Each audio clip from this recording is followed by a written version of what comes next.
Now it's time to regulate, because apparently Congress won't. Do you know what's on the agenda? First thing on the agenda in Congress, if they can finally get back out of the government shutdown, it's to deregulate the banks even more, to let them do even more risky derivative trading. That seems crazy, right? No, it's not. It's back to business. That's part of the reason the Chamber of Commerce and Wall Street CEOs met with President Obama today and agreed to pressure the Republicans because they've got some goodies lined up. So, Huffington Post explains that the Dodd-Frank banned companies, this was the bill originally, and it was pretty weak to begin with, but at least it had this provision. It banned companies that sell some types of derivatives from receiving government perks like cheap loans from the Federal Reserve or deposit insurance from the FDIC. Okay? So that's good. We're happy that they did that. Right? Who's not happy about it? The banks and Congress. So the House Agriculture Committee, they explain, approved legislation in March to repeal Dodd-Frank's limits on taxpayer support for derivatives by a vote of 31 to 14, and the bill passed House Financial Services Committee 2 months later by a margin of 53 to 6. Now pause and let me explain this. They're saying, look, if you're going to do derivatives trading, which is incredibly risky, it's the riskiest trading you could do, at least don't do it with taxpayer money. That was one of the small provisions that was actually positive in Dodd-Frank.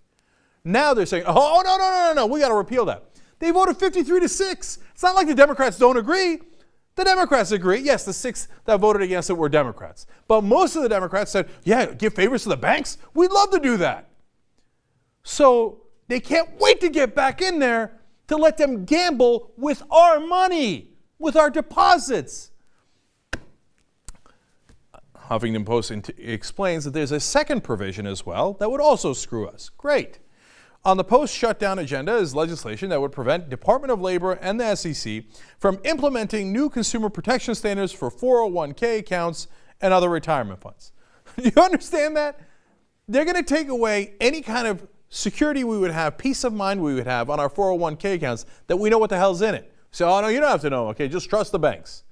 And the banks don't have to tell you if they're dealing against your interests and in favor of their interests. In fact, Congressman Keith Ellison explains. He says, if you're going to be giving people what everyone would understand to be retirement advice, you have to do it in that person's best interest. You can't do it in your best interest, pushing products that you're going to profit from without telling your client.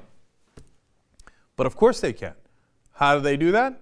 They just do legalized bribery and they just pay Congress off. They get votes at the Financial Committee of 53 to 6. By the way, the Financial Services Committee, the committee that gets the most amount of donations. That's why all the congressmen want to be on there, so they can take more bribes than the other congressmen, so they can turn around and say, oh, you want to, take the 401k money and use it for the bank's best interest and not for the recipients? Have at it, Hoss, take it, who cares? And then you want to take the depositors' money and you want to, which is backed up by the taxpayers, and you want to gamble with it? Of course, go ahead.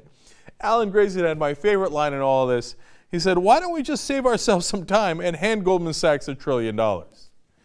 Now, that's funny and somewhat true. To be fair, actually, this is the one thing that Goldman Sachs is a little bit better than the other banks on. Goldman Sachs does not use the taxpayer bank, part of their bank to do their derivatives trading. So credit to Goldman Sachs on that. But the other large banks do, and there's no reason why they should be allowed to do that.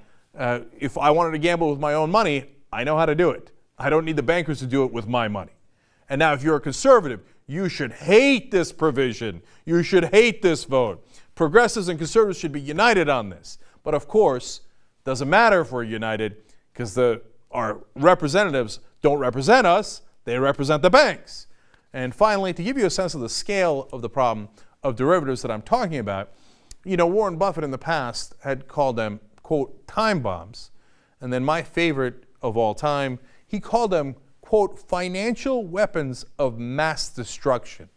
And this is what we're enabling. This is what, if government ever comes back, which it should pretty soon, what it's going to do is create an opportunity for more financial weapons of mass destruction and do it with our money. Great. By the way, to give you a sense of how big the derivatives are and why I'm always so concerned about them, the world's annual GDP, that's the gross domestic product of the entire planet, is about $50 to $60 trillion. $50 to $60 trillion. Now, how large is the derivatives market? $1.2 quadrillion. That's the first time I've seen the number quadrillion. That is 1,000 trillions.